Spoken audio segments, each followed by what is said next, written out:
Live. I'm just upset that my hoodie color isn't Kirkland's signature color. Dude, yeah, I couldn't find it at Costco. You couldn't find it. None. Yeah. There was some champion stuff. Yeah. But yeah. no Kirkland. Well, listen, I mean, if we're being honest, that stuff sells out every single drop. It's too much drip on that. Although I found an alternative. Go on. I found it online. So Oh, yeah. Okay, yeah. Are you talking about buy a few options? resellers? No, actually the website. Oh, just get it off the I guess the website. place that I was in didn't have it. Right. So Well, listen, that's how it goes with Costco anyway. Like, never mind just like one Kirkland product, but from store to store, the inventory varies. for sure, yeah.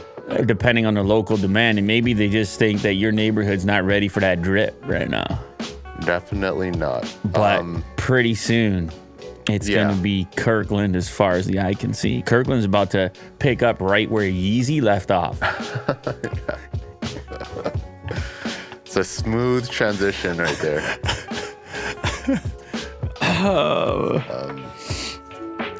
Yeah, dude, it's coming soon. Okay. All right. So, yeah. Hey, man, no need to yell at me. TBD, TBH. No need to yell about it. Yeah. We trust you. Okay. If there's a person in this community that we have the utmost confidence in, it's definitely Will Do. Yeah. And I realize I'm speaking on behalf of a massive global audience here, but I think if they show up in the chat here, they're going to agree with me that we have confidence in Will Do. How did people guess I was going to wear a green hoodie? I haven't picked out a green hoodie in like 1,000 years. Yeah, I think I ended the poll a little late. Oh, they saw the green. But I think it was leading at some point. Shout out Steven. He says it do go crazy though. Okay. Which TBH, I believe, was part of the original quote. Yeah. Kirkland drip do go crazy. In TBH. EV car. In my EV car. My EV car. Yeah, you have to enunciate. Yeah. To the same extent that it happened in the thing. Here we got Jack walking through the frame. There he goes with his double dog dare ya. Double dog dare ya. That's his entourage. He's got the scariest entourage in the game. Yeah. You don't go near that guy. Did you see Yeah, they're actually attached at the heel like some sort of a trail. Some sort of a sash. Yeah. What's it called when what is it, a robe or a cloak? A cloak? Whatever the part is that trails behind. Like a wedding dress? Yeah, what's that part called? Just the part that trails behind. There's a specific name for it, right? Not a veil. No, that's a front part. Not a coattail. A train. It's called a train. So that's your train.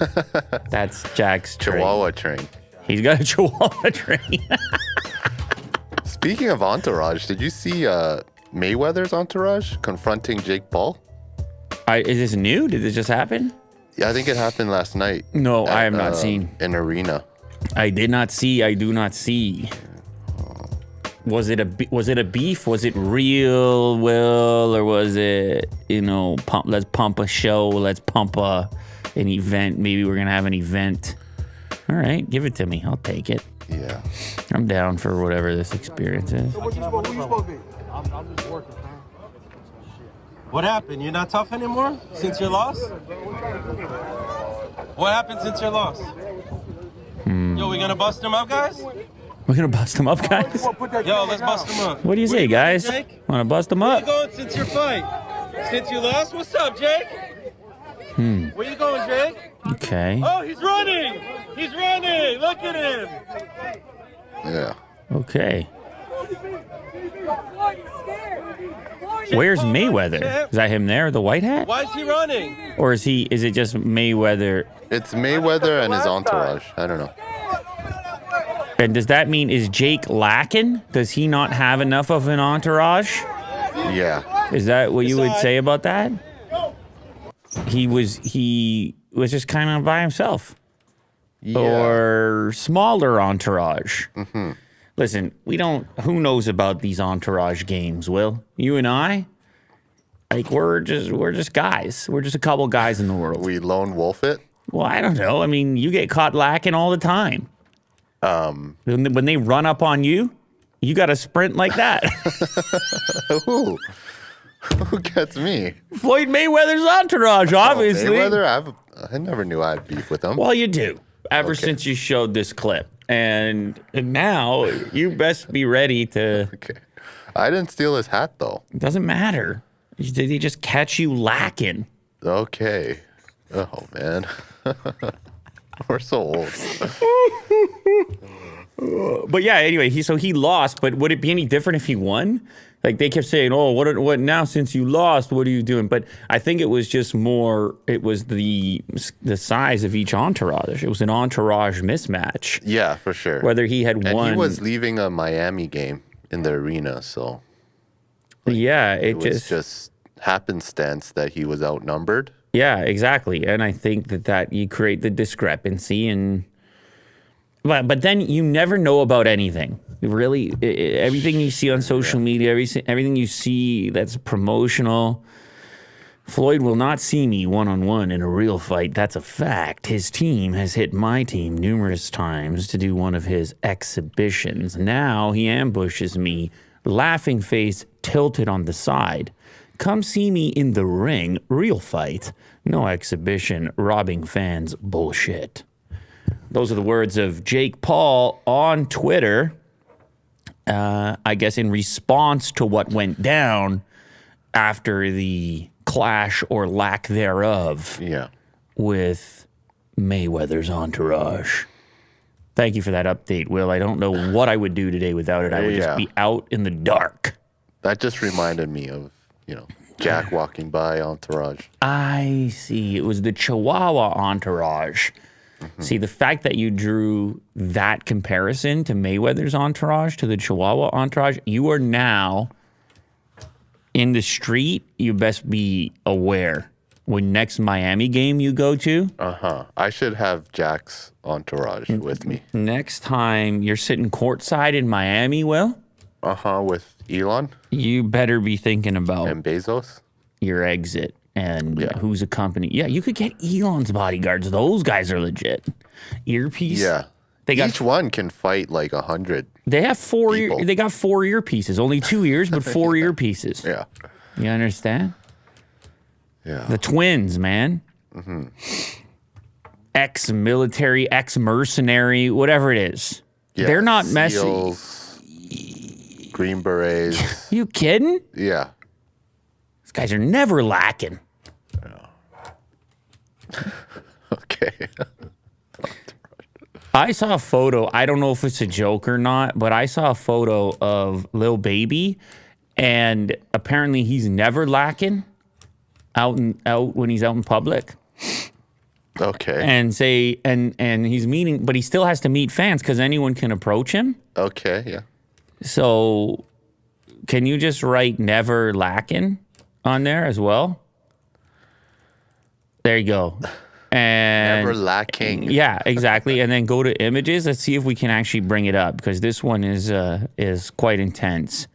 There you go. You see, he'll meet fans, but never lacking. Okay. You see that? Look at the hoodie pocket there. Always ready. Wow. Do you understand what I'm saying here, Will? Yeah. Yeah. So, very similar protocol to you. Very similar.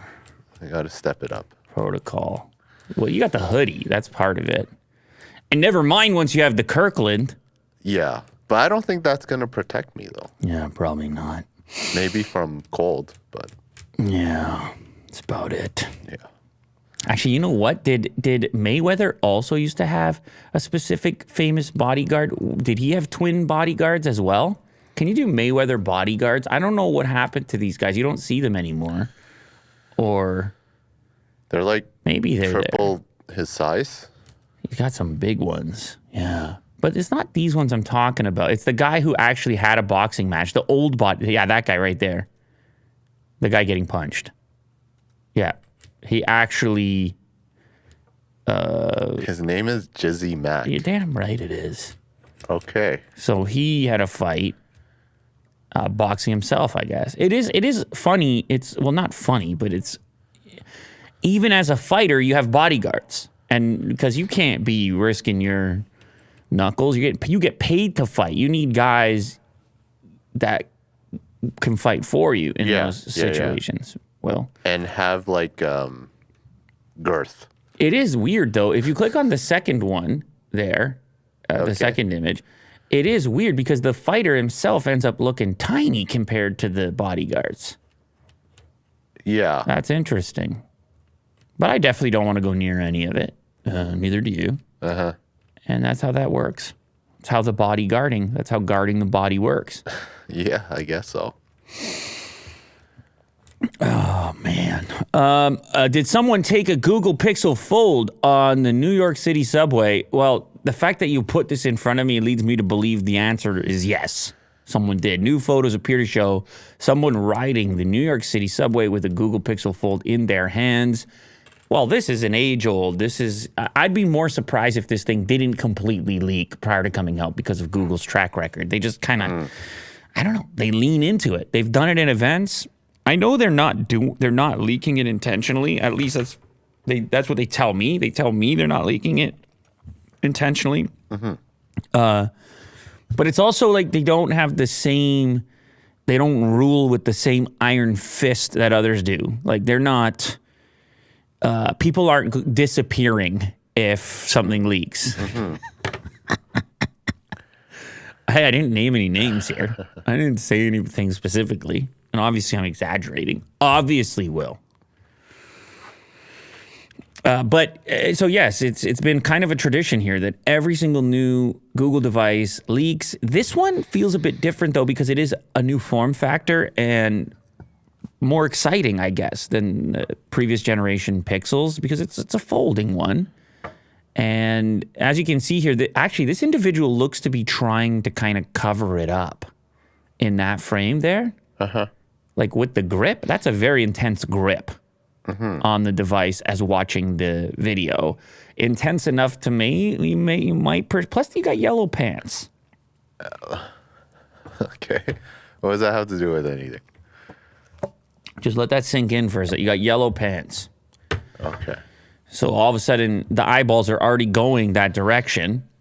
So it draws attention. Well, you may recall that. What did Apple just release, Will?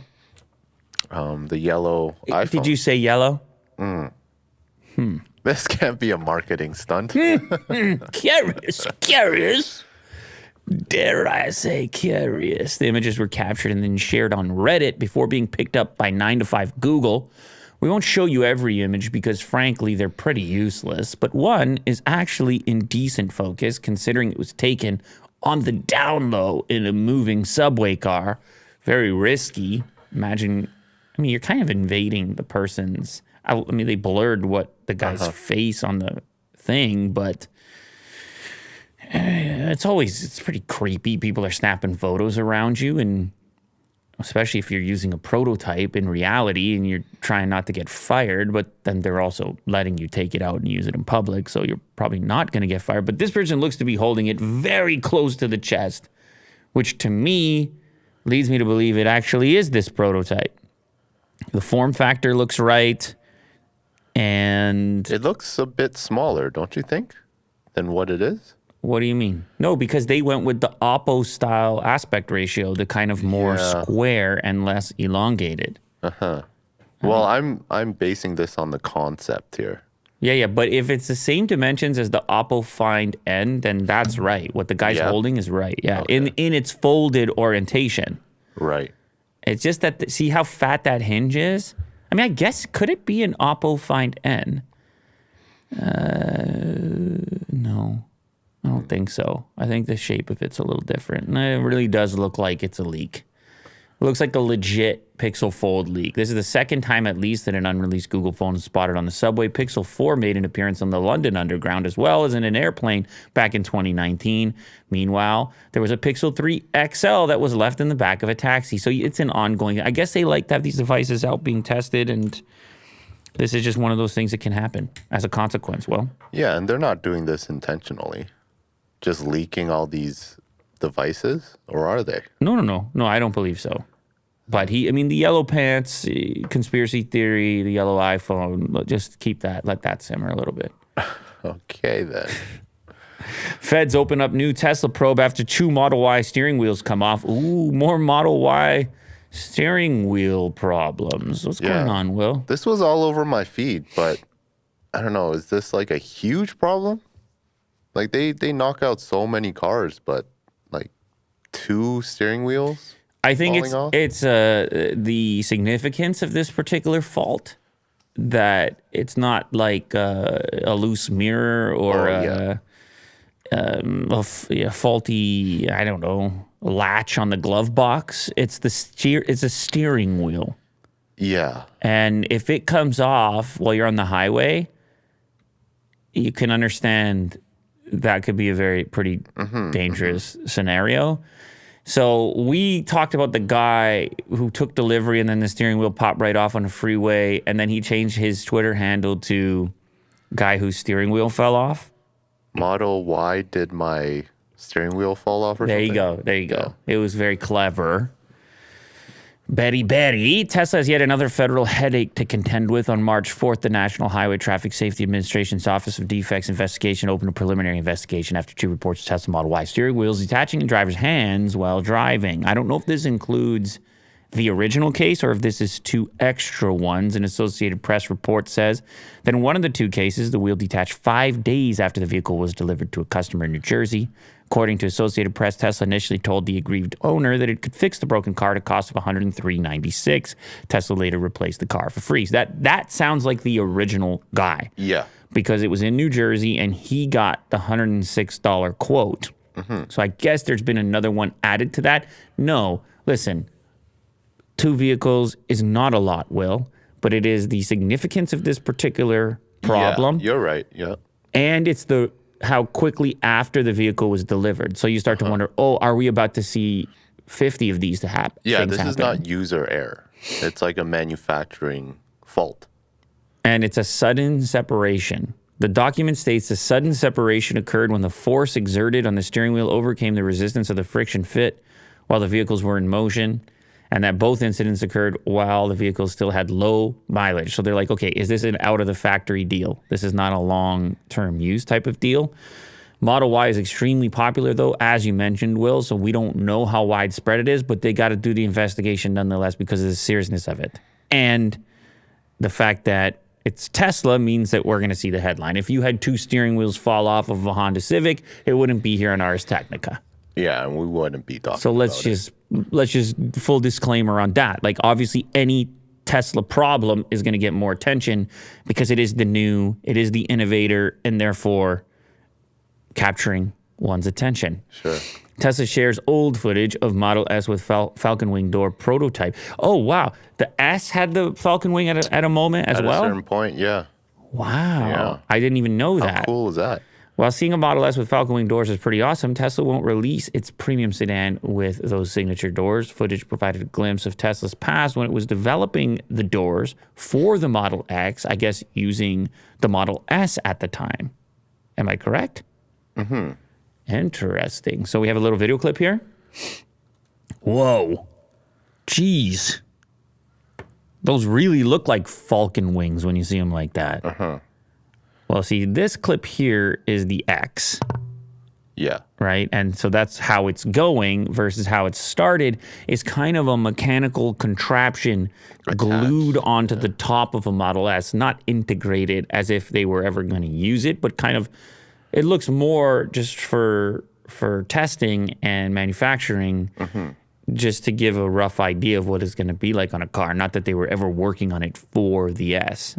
It was probably they just had the S at the time because the X didn't exist. And had the same height as the Model X. It's pretty wild, this door system. I mean, it's like a lot of things that once it's been out, you kind of become accustomed to it. And something about the human, being a human, you can get used to almost anything. But you look at the prototyping and you look at the complexity and you realize that there's so many of these out there now. And then when you watch videos on the space needed for these things to operate, like in incredibly tight spaces, the tolerances and everything that had to be considered if you're going to have a door go up instead of to the side, and setting certain heights if you have low ceilings. And I'm not sure they would ever do it again. And I believe Elon is even possibly quoted as saying something similar because they were really trying to make an unusual vehicle. They did, but now it doesn't represent a significant portion of their sales. And we have all types of questions about the future of the X and the S and increasing price drops and the eventual Cybertruck. And you kind of wonder how long it'll exist in its current formulation. Yeah. The Lightship L1 is a caravan built for EVs. This is a different article than the one I sent you. I hope you didn't double it up because I also saw this. This is crazy. Okay. This is pretty cool. It is a trailer, RV, that connects to your electric vehicle and has its own built-in battery and its own built-in drivetrain, and it's capable of significantly decreasing the impact on your EV when pulling a camping trailer. Oh, because that's one of the biggest drawbacks of EVs right now, particularly EV trucks and SUVs, where historically people like to use those type of vehicles for to pull recreational vehicles, trailers and RVs and so forth. This is a product called Lightship, and it's the first kind of from the ground up that's going to, in most cases, alleviate any extra consumption on your EV. So with the built-in battery, like if you hook it up to, say, an F-150 Lightning, the F-150 Lightning's range will essentially be the same as if you were towing nothing. Interesting. Because of its own built-in battery. Now, I'm going to go a step further and tell you something cool here. Even if you don't have an EV truck, if you attach it to a combustion F-150 or whatever gas-powered vehicle, it will actually improve the range of that truck while towing. So it has benefits for both now. These benefits obviously come at a cost there, Will. Ooh, it's going to get you. It's going to cost over $100,000. Which is more than your F-150 Lightning. It depends. In most cases, unless you overpaid for one. It's extremely aerodynamic, which also comes into play. It pops up to have a higher kind of internal space once you've gotten to your destination. But you can see it's all about aerodynamics when you're traveling. It's due to enter production next year. It's 27 feet long. When the roof is raised, it's 10 feet inside. Now, the weight's going to go up because you got batteries in there. And so when you have it fully loaded, it's going to be 7,500 pounds. The electric lift also has manual override, lets you raise and lower the trailer should you run out of power. The roof and awnings can also be covered with up to 3 kilowatts of solar panels to help charge up the 80 kilowatt hour onboard battery capacity. Lightship says its no compromise battery system can keep the interior's all-electric appliances, multi-burner induction cooktop, and connected features going for a week or more without having to plug in and without having to resort to propane or diesel fuels or a noisy gas-powered generator. Apparently, the idea came to this individual when they were visiting food trucks, noticing how unappetizing it was to smell all the diesel generators keeping these things going. He's like, why can't you do it with the electric? Where's the batteries? We did it for the cars. Let's do it for the RVs. What do you think, Will? Are you getting busy in there? Yeah, this looks great. You're getting busy. This is a great idea. You're getting busy It's in a there. battery pack plus a trailer.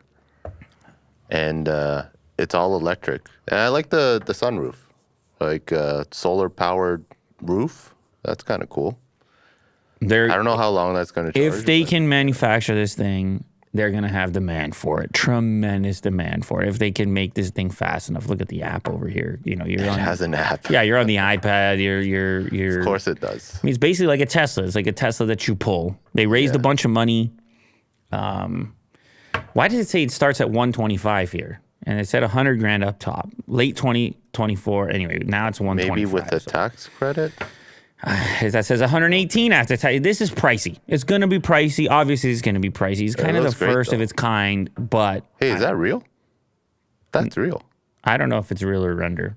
I'm not The sure. reflections, though. Well, listen, RTX. Oh, I know. RTX on. Oh, okay. That's all. Yeah, very cool. Oh, you really want one? Look at you flipping through. Are you going to get busy in there? Yeah, sure. Yeah. Pre-order now, $500. Let's go. VW says sorry for child carjacking fiasco and makes safety service free. We actually covered this story, if you recall, Will. It was a situation of an abduction, and then the police officers calling VW saying, hey, the car that the child was abducted in, or the stolen car that has a child in it, has a system in place, a safety system in place that should allow us to track its location, its whereabouts. You guys run that system. They call up VW. VW says, yeah, you're not subscribed right now. We can't give you that information. They're like, hey, this is a special case. They're like, yeah, you got to pay to unlock that. And the cops actually did in this case. They end up finding, thank goodness, the vehicle prior to actually needing that, but it was a bad look for VW. You're like, there's a 2-year-old child on board over here. You guys best be just spitting that information out immediately. This is it. Now, when we talked about it the first time, we realized this is an unusual call for your average customer service person. They maybe they haven't been trained on such things. Maybe they will from this point forward. But it looks like VW gets out in front of it and they say, oh, listen, we're going to make this easier for people. It was a 2021 VW Atlas, by the way, that was stolen out of the owner's driveway, which don't even get me started on the stealing of the vehicles. I don't know what's going to need to happen here to slow this thing down. The representative on the phone would not provide a location of the stolen vehicle until the service had been reactivated for $150. The cop is like, dude, we're doing 150 as a 2-year-old missing. We're doing 150? You can imagine how aggravating that would be. Yeah. Anyway, so they say now they are sorry. We can't adequately express how truly sorry I am for what the family endured as a mom and an aunt. And you know, they go and read through it. They're like, what happened? He said what? They did what? Volkswagen must and will do better for everyone that trusts our brand and for the law enforcement officials tasked with protecting us, in addition to a full investigation of what went wrong and actions taken to address the failure. We want to make it right for the future. Today, we are setting a new standard for customer peace of mind. As of June 1st, we will make these connected vehicle emergency services free for 5 years as one significant step we can take as a commitment to our owners and their families. Most My 2020 or newer VWs can use connected services apart from My 2020 Passats. From June, owners can sign up for 5 years of free CarNet Safe and Secure, which uses the vehicle's onboard modem to connect to the emergency services via the car's SOS button. I don't mind this. I think they did right. They did what they could, and very quickly, too. So good on them, VW. Good job. Yeah, well, listen, I don't know. 5 years, it sounds great, but I'm just going to go ahead and say in this exact circumstance, you got to talk to your customer service people and say, you're not asking for money in this exact scenario. Yeah, there should be an There has to be override. some training now where it's like, no. If the police are calling you and there's an active incident going on, you just unlock this information. We don't talk about $150, especially since the owner is the one inquiring. I understand there could be kind of maybe like a privacy thing, but it's the owner is saying, no, let's go. Yeah. Get the info. I wonder if the victims got anything from it. They're probably not going to buy a VW again. No, I don't know about that. VW's trying to make it right, dude. Yeah. They're trying to make it right. Any car can get stolen, you know. So there's a new Tesla video just dropped on their channel. 3 minutes Someone in ago. the chat said, Tesla privacy? Let's go check it out. Okay. 3-minute-old Tesla video. Vehicles are designed to keep you and your data safe. Our privacy protections go beyond the standard. So when you get behind the wheel, you're in control of the information you share. By default, the data generated by your driving is not linked to you, unless a safety event is detected. Even though you can monitor your vehicle's location in the Tesla app, Tesla cannot. Sometimes, Tesla will review anonymous data from the fleet to continuously improve safety and performance. While your vehicle may be one of those data points, Tesla cannot tell which vehicle data is yours. We designed Sentry Mode and Dashcam for you and only you. The cameras will only record if you opt in, and the recordings are saved in your vehicle, not on Tesla's servers. You get to decide what data you share and when. If you decide to share, you can do so knowing that your data is not linked to you or your vehicle, and that Tesla will not sell your data to anyone for any reason. You can update your preferences, request a copy of your data, or review Tesla's privacy notice anytime on your vehicle's touchscreen or in your Tesla account. Because your data belongs to you. Thank you, Tesla. Made me feel so warm and cozy with your lo-fi. The first part where they're like, well, we don't share anything unless we detect an event. And it's like, well, okay, I see that there's a log in the road, but my car sometimes is modifying its behavior if I'm getting too close to the lane. You know, and so it's like, do those count? Like, what constitutes an event? That's immediately what I was thinking. But it is interesting, you know, you got these companies now, it's become an actual marketing thing. The privacy aspect is a marketing thing. I think you can thank Apple to a certain extent for that. And people want to know. They want to know. What do you know about me? What do you share about me? What about all these cameras that are watching? I get people ask me these questions. It happens. People come up to me and they say, oh, you're driving that Tesla. How do they know when it's autonomous driving? How do they know if you're paying attention? I'm like, well, your hand is on the thing, and you opt into essentially being tracked. You opt in for FSD beta. You opted in. You said, yeah, you get everything. You can have. So it's different, and I presume depending on what features you're agreeing to. When you're clicking yes, yes, yes, next, if you're reading all this documentation, in some cases, in some circumstances, then all of a sudden that data is being shared. Like when the guy drove off the cliff, they're like, unlock maximum data. We want to know everything that led up to it. But I guess in most cases like this, it's not, the data is not extremely personalized. So, okay, cool. We learn. Privacy. Okay, we learn. This is an interesting one. Caught my attention. Now, in this case, they're talking about Los Angeles specifically, but I know for a fact this is not exclusive to Los Angeles. What is going on with the color of cars in 2023? And by that, I mean paint selections and popularity of colors that seemingly had no interest from people a decade ago. But all of a sudden now, it's like, these are the colors people want. And in this case, Jalopnik's kind of making fun of it. I mean, they're just having fun with it, saying drywall colored cars, which is not really far off. Like this color, I'm guilty of purchasing that color, which is chalk from Porsche. And that's like a gray. They used to call it flat gray. It's a flat, no metallic, no shimmer or reflectiveness, right? It's like the opposite of what people kind of thought of as like a high-end paint at one time. And this is an option that actually costs extra money. Okay. Right? You got to pay a premium for these flat colors. They are hard to paint because you can see imperfections. When you lack reflections, you can see imperfections more easily. Much like when you see like a matte wrap on a car. Sure. Any lump or bump, your eyes can just zero right in, or dirt. Anyway, so the previous color, or what they call a color very close to chalk in other markets, they call crayon.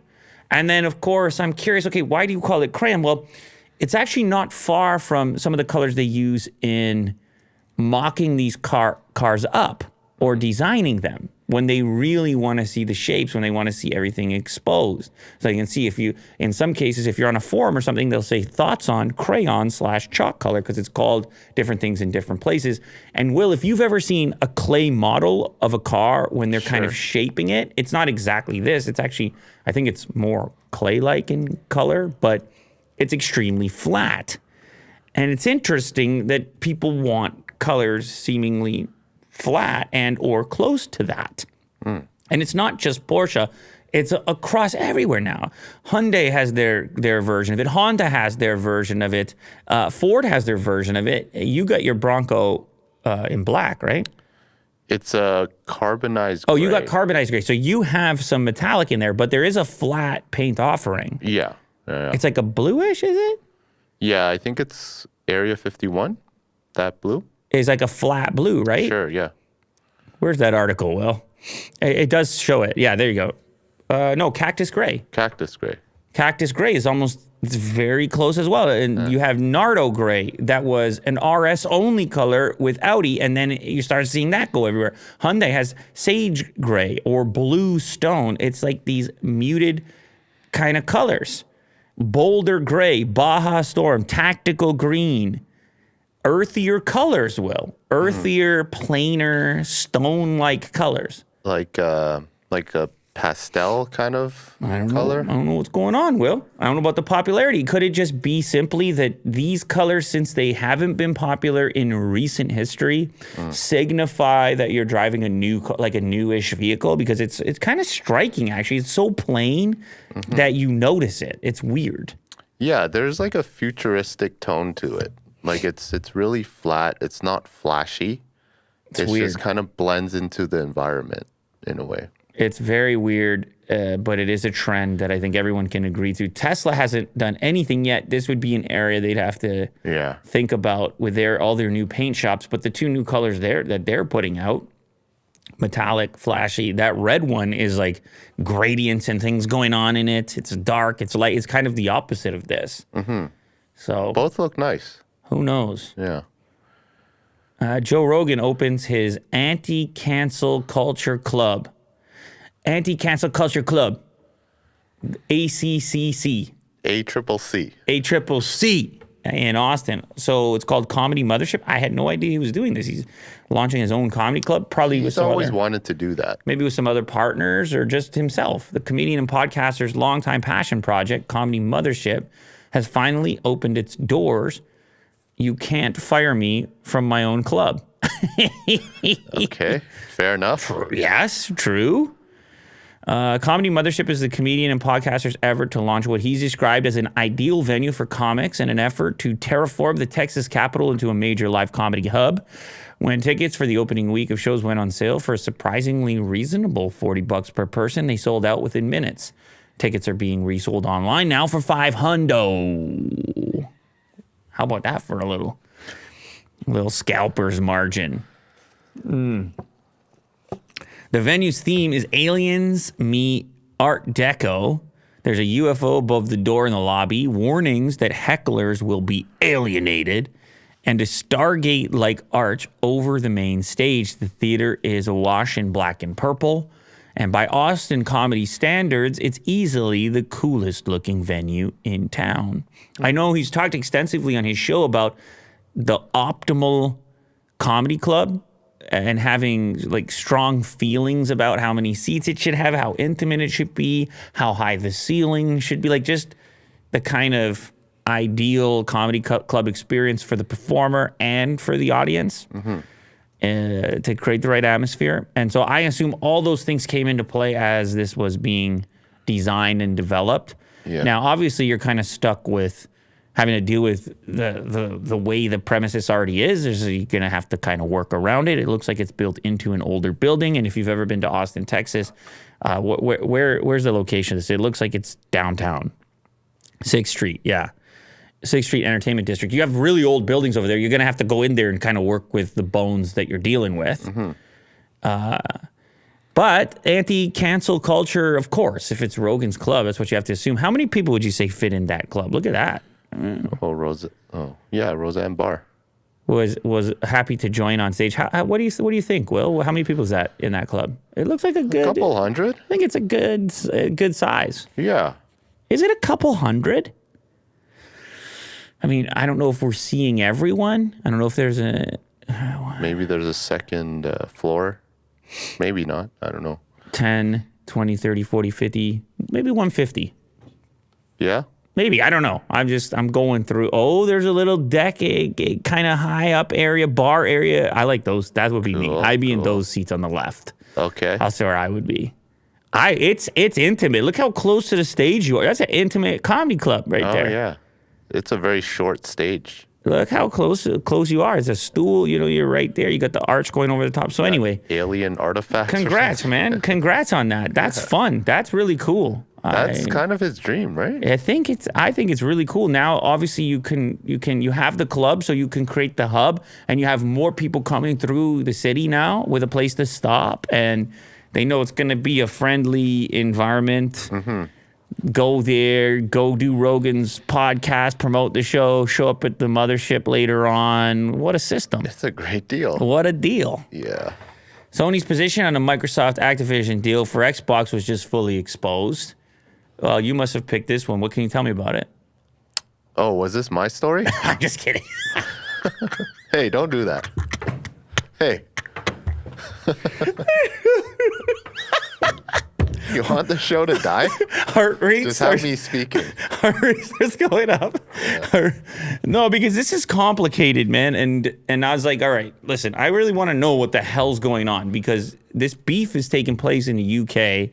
And obviously there's been resistance to this acquisition, $69 billion acquisition of Activision from Microsoft, right? Now, one of the big resistors would obviously be Sony. Why? How could this be good for Sony, the shareholders, selling consoles and everything else?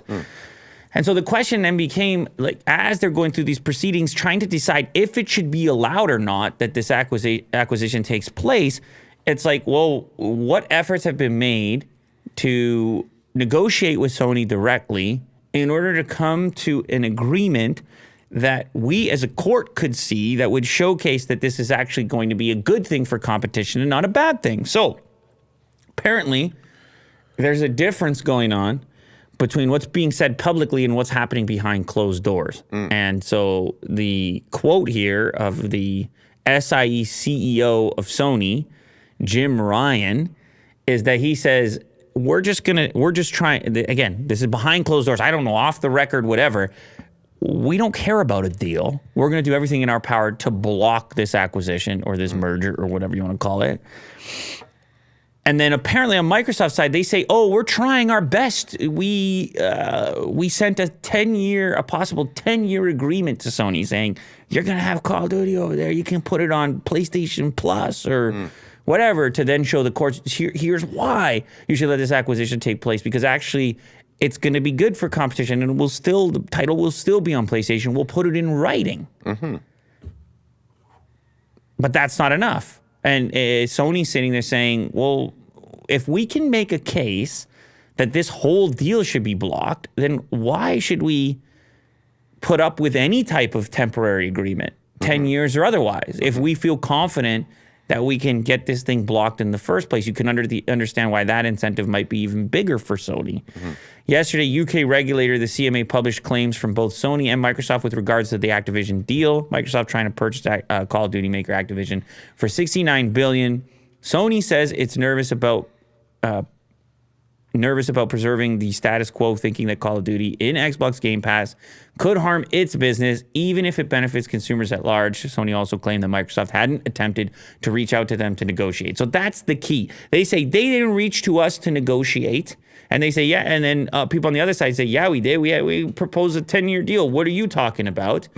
Creating all types of chaos in this UK courtroom with the regulatory body looking to either approve or deny this particular acquisition. Activision's EVP for Corporate Affairs and CCO, Lulu Cheng, recently took to Twitter to contradict Sony's claims, namely that Microsoft hasn't offered PlayStation favorable terms. So this actually was all happening on Twitter, a la Elon Musk. Like, let's beef on Twitter.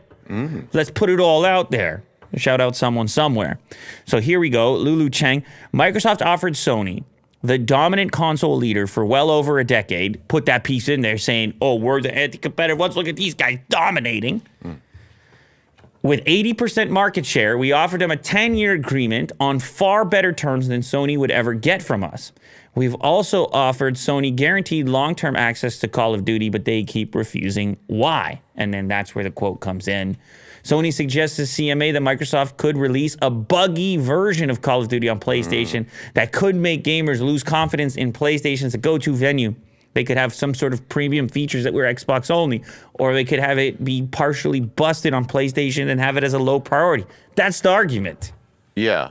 And like with these games that are just ongoing, there's going to be developers that just keep on developing and grow the game. So yeah, this kind of sucks. Developers be developing. Is that what you're saying? Yeah. Yeah, it's not like a game that's like finished and then it just ships and then you can forget about it. Like there's always going to be updates and there's always going to be bugs. Yeah. And well, Sony could get a crappier version, you know, or like more teams, like they find like a significant bug and then they put all their resources on Xbox. Of course, but then that's where this idea of putting it in writing comes into play. They're saying, well, if we have a 10-year deal saying that you're going to get the exact same treatment as our native game, in terms of upkeep and features and skins and whatever else, then they could hold them accountable to that particular contract. That's the idea of it. Anyway, Lulu Cheng follows it up by saying, in the words of the CEO of SIE, Sony Entertainment, in his words, I don't want a new Call of Duty deal. I just want to block your merger. And apparently this was said behind the scenes. Nip it in the bud. So basically what we have here is a good old-fashioned brouhaha. Is it now? What is that? It's a versus, man. The Sony versus PlayStation thing now is about to go, it's about to be real. Like, people used to make this argument in the past, Sony versus PlayStation, but they weren't really at each other's throats. They were kind of coexisting. Yeah, games are good. And they would have their exclusives here and there, and people would have their arguments online and social media and so forth, but it's getting really real now. If this game stuff goes down with these developers, this could hit a new pitch, hit a new temperature that we haven't seen before. Console wars on another level. Giga Chad fanboys. You said it. Yeah. PlayStation owners can grab 3 new free games right now. How about that? There you go. Some bonus for you. Don't worry about that Activision stuff. This is not really the link that I was going for. Oh, it isn't? Hold on. You knew right away. Yeah. What's going on with you today, Will? I clicked the wrong link. I mean, free games is good, but it's a deal link. Hold on. A deal, so not free, just a discount? Okay, maybe I can't find it anymore. Did they discount Horizon Forbidden West, one of your favorites? Looks like it. But this looks like it's from 2 weeks ago. Yeah, it came with the console, but you have to buy a TV from Sony. From Sony directly, from their website, or from Best Buy or something? So. It was a deal. Sorry guys, I'm gonna look for it, but let's just move on. So there's a deal somewhere on the internet where you can get a TV, Horizon Zero Dawn, and a PS5. And a PS5 for $50. Will said it. He just got to find it. I didn't say that. He's just got to find it. You got to buy the TV, and then you get the free PS5 and Horizon Zero Dawn. He's going to find it. All you have to do is tune in tomorrow for this $5 deal. The deal guy? How the U.S. military developed a rifle that caused temporary blindness. Whoa, terrifying. It's like a flashbang, but with a gun. And is that it? Because that thing's enormous. Yeah. Oh my goodness. That's cool, eh? Like a Halo weapon. Yeah. For good or ill, the U.S. military has proven highly proficient at developing futuristic weapons to destroy enemy targets or otherwise render them combat ineffective. The B-2 Spirit stealth bomber, for example, can drop 40,000 pounds of ordnance on a target without radar even seeing it's there. They're talking about stealth bombers. Occasionally, the answer to a problem requires more tact and care than dropping a bomb. That's where this high-energy laser, you can't turn down a bomb, but you can dial down a laser to be less lethal and handle threats in a way that doesn't cause bodily injury to the target.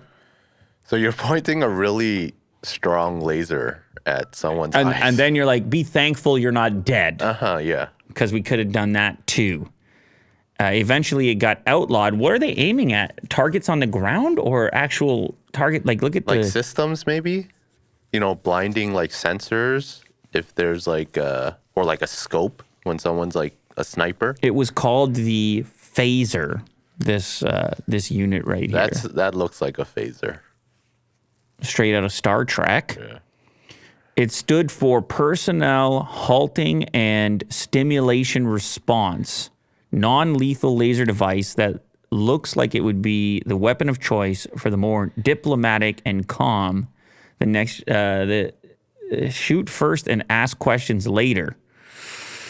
What is this article with all these jokes and references? Just tell me about the thing. The weapon was developed at Kirtland Air Force Base in New Mexico and was scheduled to be completed in 2006. It was designed in part for the military, but also eventually used by law enforcement. A less damaging solution. This is like when they fire rubber bullets and then it actually kills someone because it hits them the wrong way and they're like, it was a rubber bullet. The use of this weapon violates a treaty proposed by the United Nations back in 1980. No blinding weapons allowed. I don't know how flashbang grenades get away with it, but I presume there could be lasting effects from this. I mean, can you really can you temporarily blind someone? And can you ensure that there's going to be no lasting effect? You're putting strong lasers at my eyeballs? I don't know, man. And also a very big gun. It's not like a little pistol. This has got to be some powerful, blinding light coming at you. Mm-hmm. Yeah. Athletics world in uproar over disgusting act after runners fall. Okay, I wanted to get... They say horror fall. I took the word out. I mean, you fell during athletics, like horror fall. Are you going to put that in our clip now? You probably are, aren't you, you sicko? Yeah. Okay, I got to get your opinion on this clip here, okay? Because, I don't know how much of an uproar there is, but I watched this clip and I was a little bit surprised myself. What happens here, you've got a race. First of all, it's hurdles. 60-meter so hurdles. dangerous. Yes, it's so dangerous, man. You're flying and jumping. Yeah. So dangerous, man. And, of course, the guy hits the hurdle. The one contestant here, athlete, he hits the hurdle. And, he smacks his head off the ground. Oh. And the race continues. Nobody notices. But then... the problem, or the part that people were speaking on after the fact, was the aftermath, like the reaction, essentially. Okay. And so, if you can just scroll forward to the point in the race here. So they're going along just fine here, and one guy is flying. He actually sets a kind of record. I think there's only been this guy. Yeah, one time faster, and now his name is Joseph, and he is a hurdler, sprinter from Switzerland. Now, the guy who fell, Enrique Lopez. Did I miss it? No. You got it. It's right. He falls right around.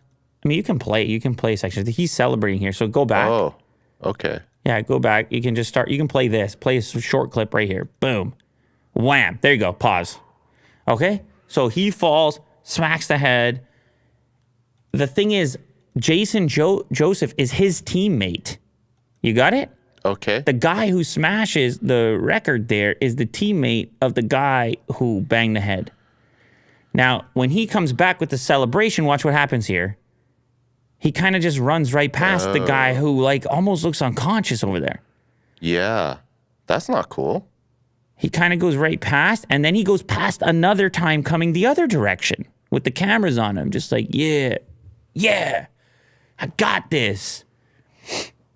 You all suck. I don't think he said that, but.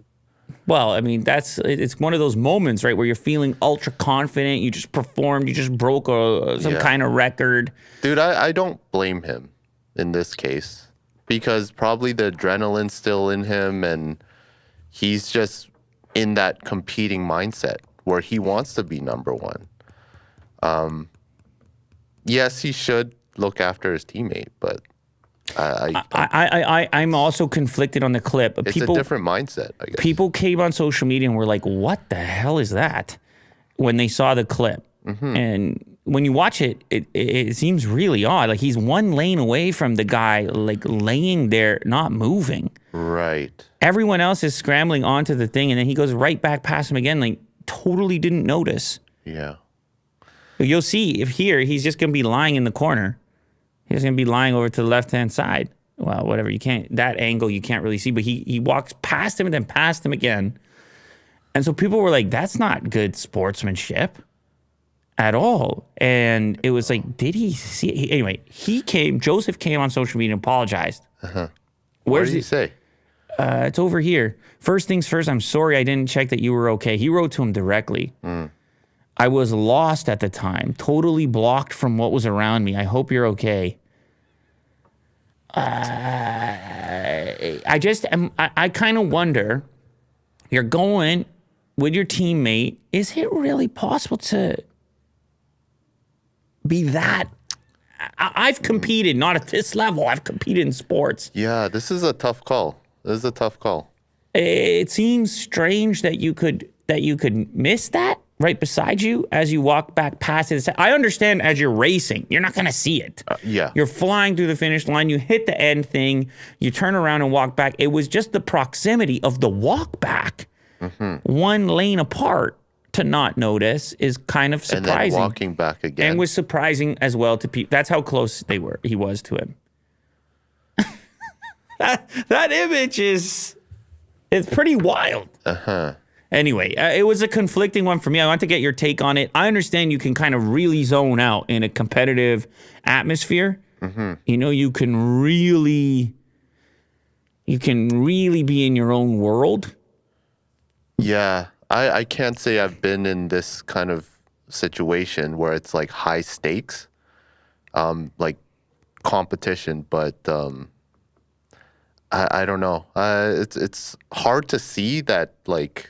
Go back to the picture. Go back to the picture one last time. We're going to ask the chat and the commenters on this clip and on this video.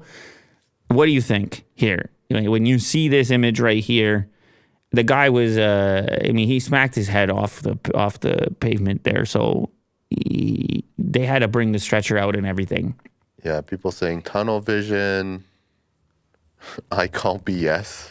Somebody's going to call BS. They're going to just say you only cared about yourself in that moment. I don't know. Sports can be selfish, man. Sports can be selfish and competitive. And in this case, everybody's against you, even your teammate. You know, when you watch the F1 Drive to Survive, how often they're more angry at each other, their own teammate, animosity, than they even are at the people they're competing against. Yeah, some don't even follow the rules.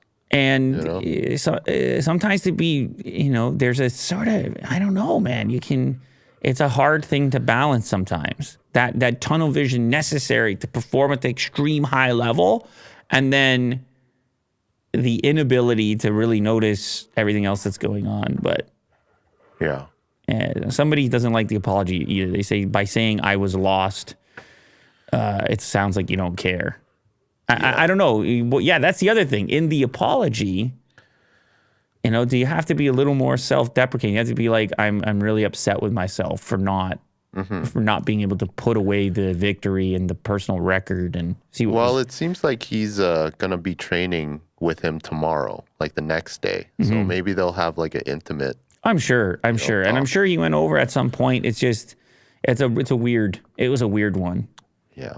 Every so often, weird ones happen, Yeah, I hope they sort it out. How about this? Never mind influencers. What about de-influencers? You heard of it yet, Will?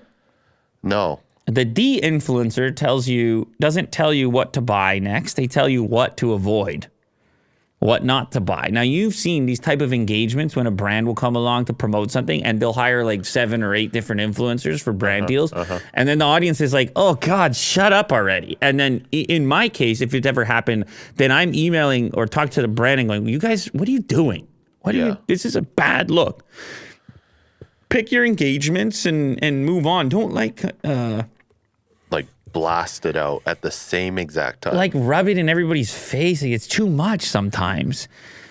But it's a balancing act. Always working with brands in general. Anyway, the influencers are kind of picking up on this theme, recognizing that people are fatigued to all the things they're supposed to buy. And it's kind of funny because it's kind of in line with what I've been saying about all these brands telling you to buy things and save the environment at the same time, when in reality, if this was really your agenda, it wouldn't be brands that need to do it. It would just need to be your habits and your consumption in general. If that's really what you wanted to do, of course, there's consequences to that too. Nobody buying anything. I think you know where we go from there. You got to buy something. But the truth is that sometimes stuff is crap. It does happen that stuff is crap, and you could have 7 or 8 influencers telling you about it. And also, never mind crap. Sometimes stuff just isn't for you. And you're looking for somebody to tell you that. Here's why this is not for you. Well, anyway, this is a little experiment here, de-influencing experiment. A viral video from an individual telling you don't need something that 7 or 8 influencers are telling you that you need. It was actually, I think it was some sort of mug or cup in this case, de-influencing and the cup trend. I didn't even know there was a cup trend. Everyone's telling you, here's why you absolutely need this cup. This one cup?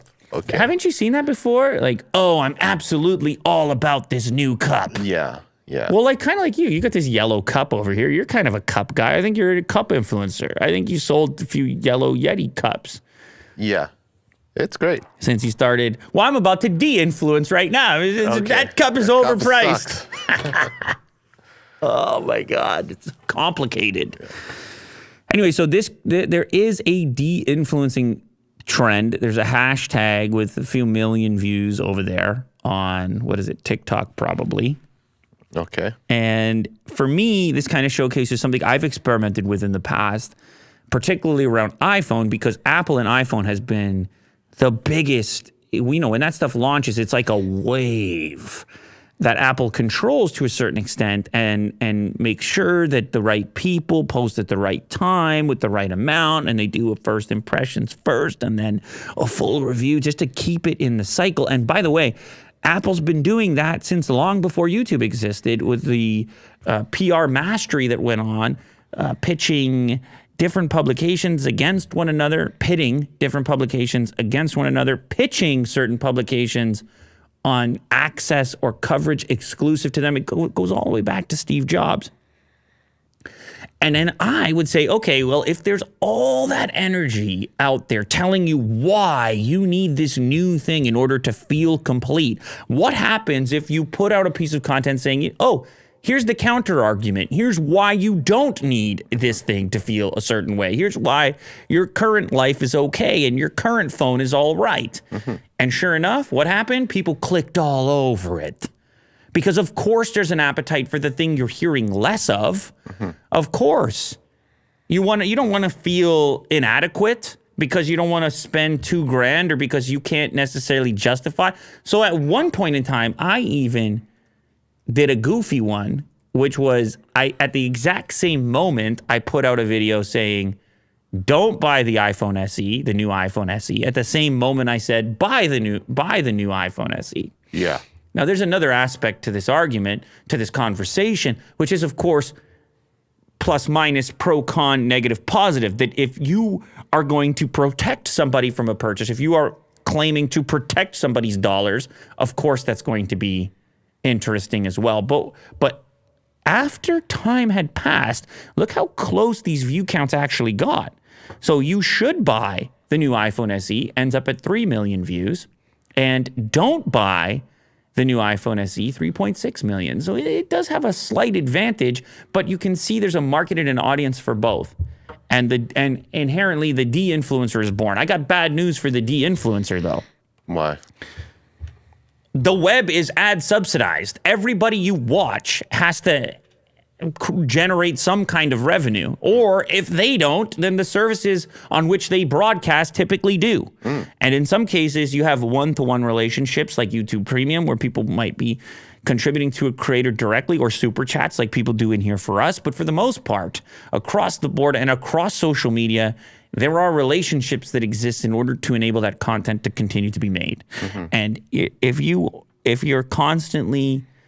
the platform is a de-influencing platform, which advertiser is going to be? How's that supposed to work? Yeah. Maybe it could. Maybe advertisers even pay more. They're like, oh my God, we want the pre-roll on the de-influencer content. Yeah. Because there's more views, more interaction. But there isn't. That's the other thing. There actually kind of isn't, because what's going to happen on TikTok, Will, is that the brands that want to sell things are still going to reach out to the biggest creators that are there. They're still going to maneuver. They're still going to finesse. Apple is still going to be Apple. No matter how many de-influencers exist, they're going to get the bigger typical influencers, as we've seen taking place over and over again, every single generation. And guess what they have that the de-influencers don't? They got the pockets, brother. The only way it's going to be commensurate is if the de-influencer pockets are similar in scale to the influencer pockets. And let me tell you something, those are two different sized pockets. Okay. So it's like the Jedi and the Sith. Now, if you get a big view count out of it, and I would have to check the revenue on those videos to see if it was similar or not. Because maybe there is a market. Maybe my next channel is a de-influencer channel. Maybe my next channel is only telling you the things to avoid.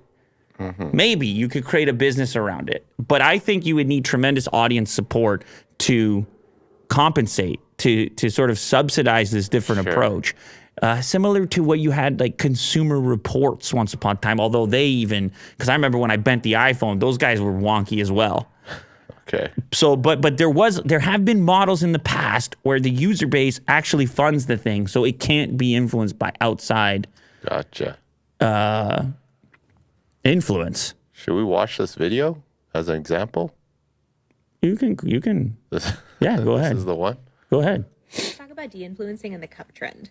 I'm obsessed with the evolution of reusable water bottles in popular culture. Because like every 6 months, there's a new hot water bottle. Have you ever noticed this? Like right now, it's the Stanley Cup. Like you have definitely seen influencers slurping out of this thing in their car, in their kitchen, right? This is the cup of the moment.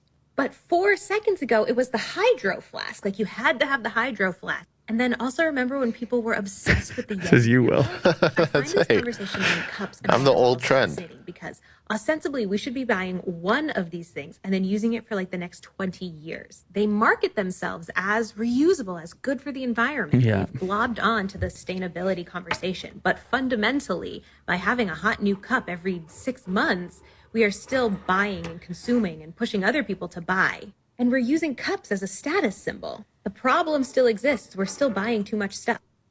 Yeah, I mean it's pretty Well, straightforward. you're not wrong. Yeah. No, it's pretty straightforward. It's a lot. You know what it's a lot like is the reusable bag thing, where they're like, we got to get plastic bags out of the supermarket, but then every time someone forgets to bring one, they're buying a bag again.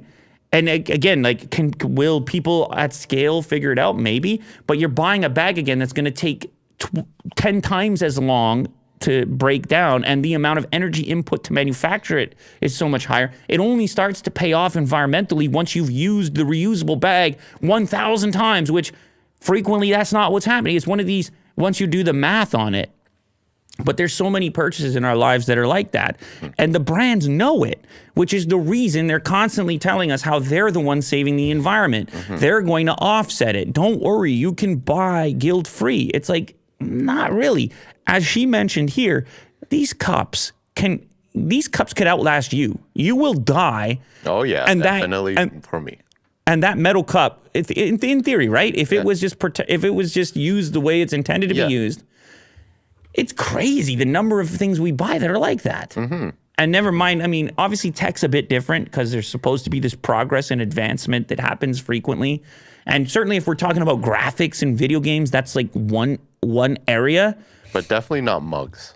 Mugs can last. No, but I'm saying even phones. Who really at this point needs that new phone every single year? Not every year. Who needs it, man? Yeah.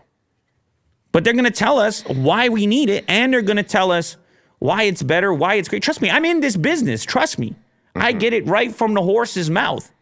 And I'll still sit here and tell you that you don't need it. Like, I'll show you stuff and say, okay, you know, here's what it is. Maybe it's time. Maybe you're in the market for one. But I'm not going to tell you to rush out and go get it and your life is incomplete. I'm not going to do it. Your life is not incomplete. Yeah. You're certainly not going to complete it by purchasing this one thing. But we're all guilty. We all want to be marketed to, and we all need to buy things because obviously we want things to continue to be made. But it's also interesting to try new things, you know? Like, you got into shoes, right? You want to try different pairs of shoes. Right. Different materials, and to find the right one for you. So, I mean, it's nice that you have the opportunity to do so when there are companies out there that can provide that what you need. So where are you going with this? You're suggesting that like consumption helps us zero in on what we like? Yeah. Yeah, of course. Yeah. Absolutely. But it's not anti-consumption. We have so much noise on one end of the spectrum because of marketing and advertising. And then on the other end of the spectrum, you don't actually need it. It goes up and down. You've had like minimalist trends on YouTube. It goes up and down, but it will never have the funding that everything else does. Yeah. But the marketing. It'll just never line up, right? Because it's just not the way we interact with each other. We transact with each other, and everybody's got to have a product. We got to have a product. We have to make our product, sell our product, use that money to buy other people's products. So is the problem like people keep making too many things? No, not at all. The problem is people feeling a sense of insecurity in their own lives. Like they're lacking something. Exactly. Yeah. If you can alleviate that and interact with the market in a healthy way, if you can balance that out, it's better all around. And the concern being, much like other social media concerns in general, which is like proposing the proposition being better than the reality. Like, oh, look how amazing this person's life is. But really it's edited and selected for and everything else, but it kind of acts as a reality substitute. It's kind of in the same realm. It's a type of personal marketing going on. And brands utilize this all the time. Look how good looking everybody is all the time and all this crap. Look at all the things that get unlocked via marketing once you get the thing. And most of the time, no matter what the engagement I'm involved in, I'm just going to basically show you the thing. Now, I might try to wrap some entertainment around it, but mostly, if all of a sudden I open a box and there's a bunch of beautiful ladies around me, like that's a little bit... It's a bit much. You understand what I'm saying here, Will? Sure. It's like, to what extent, and then what is the comprehension level, and what is the sophistication level of the viewer and their ability to kind of create distance there and say, well, I know what's going on here and I'm fine without it, or with it, or everybody can be enthusiastic about their own things and interact in their own ways and figure out what's of value to them. I mean, I also have a problem on the de-influencer side, and I know I'm going on and on about this topic. This is something interesting to me. How it's very hard in general, and it's something I learned over the last 10 years doing this, it's very hard in general to tell people what to buy and not buy anyways. And the reason being is because there is no like standard across the board. Everybody has different needs and different attributes, different use case scenarios that when I talk to a person in real life about advice on a particular purchase, I start by asking them questions. Well, I can't do that. I can say what we do in our space is we draw relationships. We go, well, compared to this one or that one, and then, but then you start bringing in ecosystems and softwares and compatibilities and person's comfort level with a particular platform. And it just gets so nuanced and so sophisticated that influencing or de-influencing is probably not the most effective way to deliver, to have people having the best goods delivered to them for them. That's going to require input from them. Yeah. And having like a blanket marketing campaign, I don't think really helps anyone. Optimus Prime says, "Are we still talking about de-influencers?" Question mark. Yeah. It's a long topic. Well, it is, but it's complex. Yeah. It's complex. Dogs aren't allowed to bark at Toronto Dog Park anymore. Yeah, I just noticed this sign that hopefully won't be a trend. Due to closeness of area residents, do not allow your dogs to bark and disturb the neighborhood. Excessive barking will not be tolerated. Please be a responsible dog owner and follow all posted off-leash area rules. I don't even know how you do that. I think it's impossible. If you have like a active hyper dog like mine, like it's not possible. Yeah, not possible for you. It's gonna be bad. Some dogs are quieter. Yeah. Are they? But the part that they feel like you can control it. I mean, they might as well just say, "Don't bring barky dogs here." Like, quiet dogs are only allowed. Yeah, and how are they going to enforce this? They're going to have like police there. They're going to have a military-developed laser weapon to blind all dogs that make noise. Oh God! And their owners. That's right. Yeah. Take a little stroll to St. Andrew's Dog Park near Spadina in Adelaide, and you'll notice some newly installed signs asking owners to cut the noise. The caged-off area with AstroTurf was specifically created for furry friends, smack dab in the middle of a residential area. Well, where else is it going to be at Spadina in Adelaide? Yeah. Excessive barking will not be tolerated. Be a responsible dog owner. The signs haven't sat well with local dog owners who in a Facebook group were extremely confused and suggested emailing their local counselor for more details. How does one exactly stop a dog from barking? Why would the city create a dog park in a residential area? What will happen if a dog excessively barks? Can you get a ticket for barking? Yeah, as you know, Toronto downtown is like super small. Like it's condensed. Dense. And to have a dog park in there, I think is kind of like it's needed, but how? Like, could it be underground or something? Because it would be loud. I can get like that sign, but like you can't stop. The thing is, those dogs need the park more than dogs around here because of course, those dogs have to go to an apartment and sit in 500 square feet after. So they do need it, but how are they going to enforce There are so many. Like no barking? There are so many damn dogs in 2023, and people don't even know the numbers. Right? There's no doggy census. Yeah, there's an influx. They just guess, and then COVID just skyrocket dog ownership.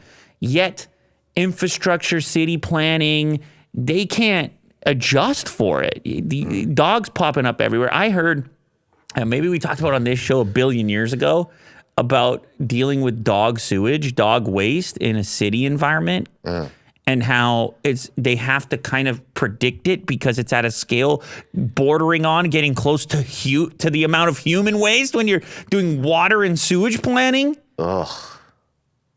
And then trying to figure out how cities should be developed to deal with the sheer number of dogs. And then you see a dog pooping on cement. That's a weird picture. Imagine if you actually try to put a number on it.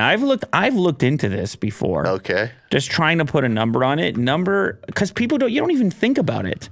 Number of dogs in Toronto. And it's like speculation.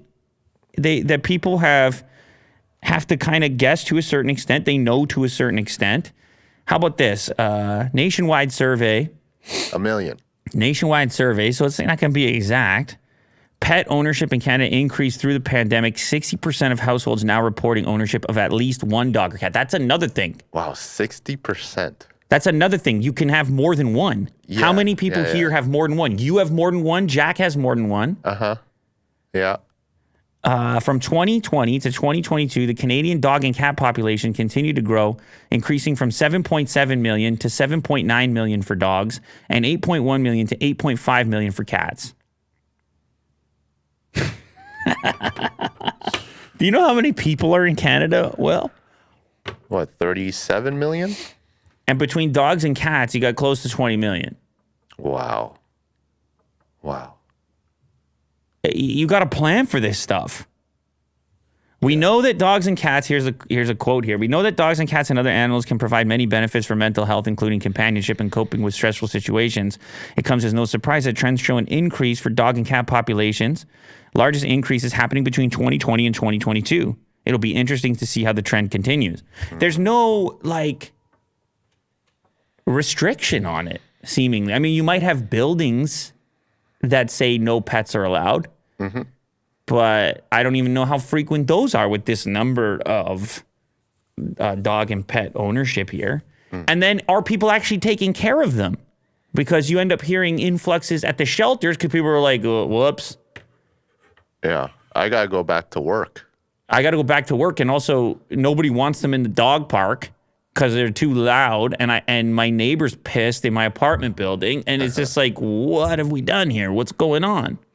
Yeah. Is this environment effectively planned for the volume here? And how do we backtrack? And where did we screw up? City living, yeah, very difficult for a dog. Especially a place that's as dense as downtown Toronto. Yeah. Hopefully this is not a trend, though. The barking of the dogs, you can't stop it. But what do you mean you hope it's not a trend? What do you mean by that? I mean, like, if they're going to enforce a lot of these Toronto parks and other cities to have these signs of no barking and then enforcing tickets or something or fines, I think that's wrong.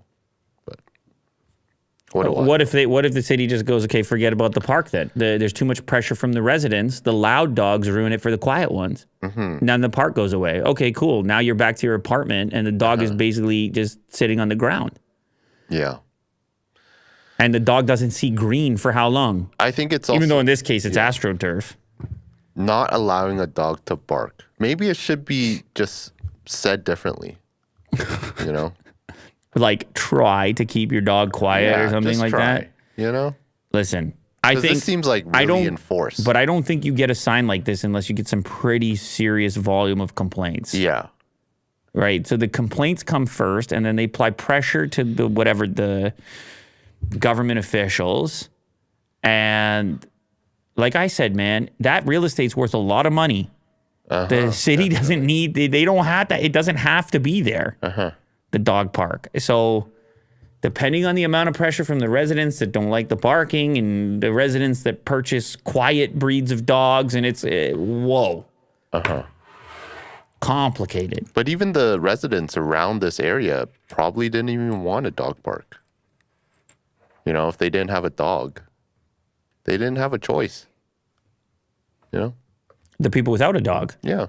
And they're living right beside the dog park. Yeah. Then the dog park goes in. All of a sudden, the volume level changes. Yeah, and they call up the counselor or whoever it is, and they say, what the hell? I don't care about this at all. Like, this is, I don't know. But also living in a city, the other thing to mention, it's going to be loud. It's constant. There's construction. Like, it's constant. Like, something is going on at all times. But the dog-human thing, if you're not into it, and now it's ballooned to that's the numbers, that's their projection. Mm-hmm. You're going to get to a point, if it continues at that pace, where the dog population is growing faster than the human population. Mm. Well, it certainly is if you're talking about if you take out immigration.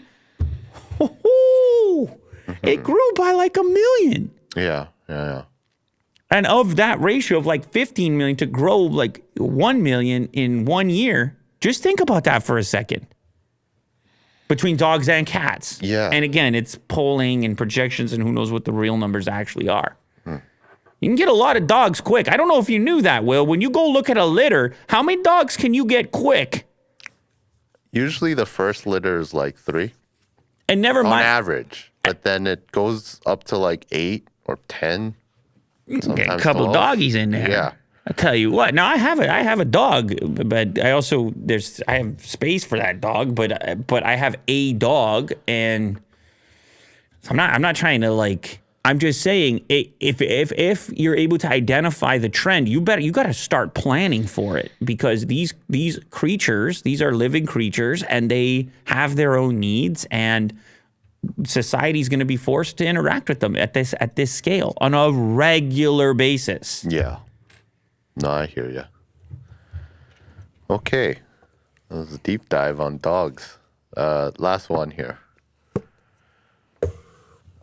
Lagoon Nebula shines in gorgeous new Hubble image. Anytime I see these Hubble images, it makes you have like a whole sense of awe and appreciation for the universe in general. It just like looks like a giant ink pool of like atoms, organic data. It's just words. Indescribable. Look at that. A portion of the open cluster NGC 6530 appears as a roiling wall of smoke studded with stars in this image from NASA Hubble Space Telescope. Yeah. Oh, man. It looks like you can go swimming in there. It's like iron sediment. Young stars twinkle within a rainbow curtain of dust and gas in this new image from NASA's Hubble Space Telescope. The image highlights NGC 6530 open cluster, few thousand stars more than 4,000 light years away in interstellar space.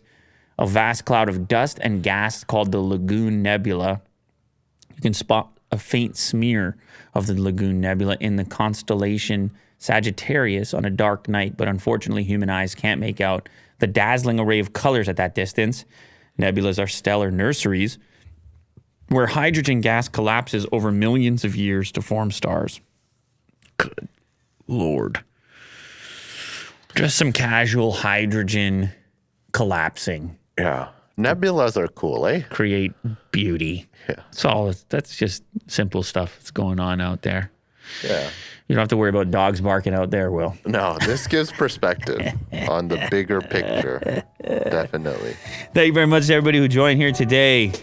The regular viewers and listeners and everybody participating, making this influencing and de-influencing possible. Thank you for going on that particular ride with me today. I know it was difficult, but it's near and dear. It's close. My exposure level is high when it comes to that area of expertise. So I just figured I'd let you in a little bit, like, I don't know, a little bit of inside baseball there. But this is the stuff that's ending up in front of your eyeballs. And I feel like if you get a better idea of sort of the behind the scenes feelings and negotiations and interactions and stuff, I don't know, maybe it helps you kind of, I don't know, translate the mess. Maybe, possibly. But yes, thank you for joining. What is today? Thursday? That means we got one more. You took you had a board there with like a streak on it. Where did it go? And a Wolverine. Like, what happened? Yeah. Somebody steal it? Yeah, it's down there. You didn't like the way it looked. I just didn't want to update it every day. You didn't like the way it looked. Yeah, it's just written. I'll find a better way. All right, guys. Thanks again. We'll see you tomorrow. Later.